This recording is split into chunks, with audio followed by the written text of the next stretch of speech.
So Ryan Jack is a major doubt. I think we're going to run out of time with Ryan unless there's a miraculous turnaround in the next 24 hours. But he's still got a good chance for the weekend. So he's close, but we might run out of time with Ryan. Joe Aribo will hopefully be back with us. He's trained yesterday and he's going to train today. So assuming he comes through today's session, Joe should be back in the squad. Katic, obviously, you know about his long term. Brandon Barker will try his little knockout today. He had a little knock on his ankle, a little bit of a twist on the AstroTurf. He'll try and train this morning. Hopefully he'll pull through and be available as well. I'm sorry, what sort of system do you expect to see from Standard tomorrow, and what would you say are their main strengths? What type of system? Yeah.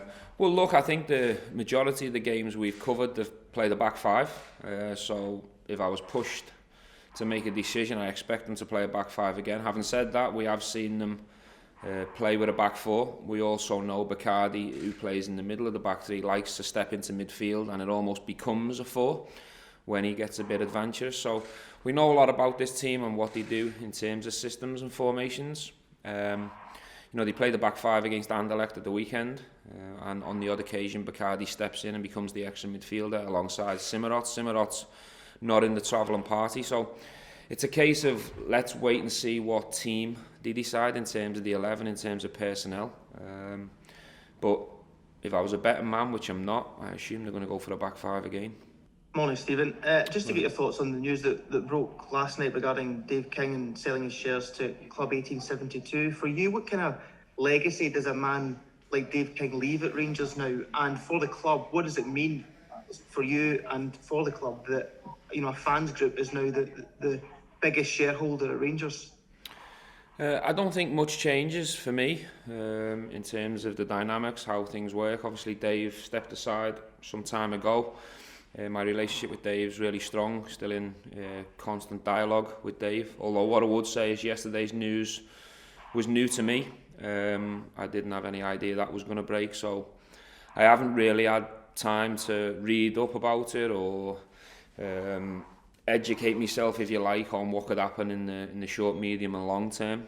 I suppose it's a positive in terms of what I have read so far, in terms of the fans getting closer and giving them more ownership, if you like. But look, you know, with stuff like that at that level of the club, I think I'll leave that to the people in the suits and the businessmen to do the right thing by Rangers. For me, on a daily basis, nothing really changes, but I'm sure when I have future chats with Ross and Stuart and the board, I'll be brought up to speed with exactly what is going to be going on in the short, medium and long. Obviously unbeaten this season. What is the message, what is the mantra to the players to keep the standards high? Because it's a long old season, isn't it? Yeah, I think it's a non-negotiable in terms of standards. I think we've set the standards pretty high here, you know, at Rangers. I think the standards belong to the club. I think we all have a responsibility to try and maintain them on a daily basis. The message in terms of football is focus on the next match and the next challenge. Don't look too far ahead. Remain humble and respectful to each challenge that's coming our way. The next challenge is Standard Liège, very good team, dangerous team, but tomorrow night is a fantastic opportunity for us to again go and try and qualify for the second year on the spin. That's the challenge and the only one that we should be focused on. You mentioned standards there. How important is Alan McGregor in setting out those standards, and how does he compare to the other goalkeepers you've worked with in the last 22 years and 3 days? I think he's certainly up there alongside the best that I played with in terms of how he goes about his business on a daily basis. His standards are top, and it certainly helps my job when there's people in the dressing room that help relay their messages and you know, basically set the standards themselves. His consistency levels since day one have been really high level, and you know, Alan deserves to break this record. I'm really pleased for him. We're all proud of him here.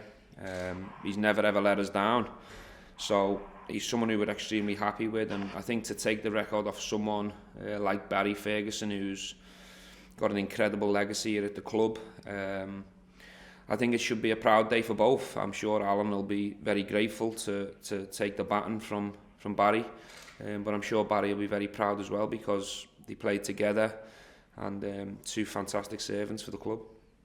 Morning, Stephen. Morning, in a difficult and busy season, how beneficial could qualifying with a game to spare be tomorrow? Yeah, that's the idea and the plan that we're looking to achieve. I think any little small marginal gains you can give yourself and the group, you've always got to try and achieve them. Be a difficult game tomorrow, but we're at home. We're in a good place. Confidence and belief is really high at the moment. We're on an unbeaten run that we want to try and protect and continue. And we know that standard have got to come here and try and win the game. So we have to be aware of that, and that'll certainly try and play some part in our game plan, knowing that they're in a more desperate situation than us. So it's a very interesting game and one that we're all looking forward to. Obviously, progressing to the knockout stages would be another big achievement for the club, but how big is the carrot of potentially being able to win the group as well? Well, yeah, we want to try and do both. Is the answer. I know people will probably think if we were to get the result we want tomorrow that next week becomes irrelevant. That's not the case. We want to try and keep winning games of football. We want to keep the unbeaten run going, and we want to approach every game the same with the mentality and the attitude to try and win. Next week's too far ahead. We've got something right under our noses that we need to give full focus tomorrow, and we need to commit to this game, and if we do, I'm sure we can get the result we want. And then it's basically turning our attention to Ross County. So for us, the games in the future are a million miles away. The only one that's really important is the one that's right in front of us.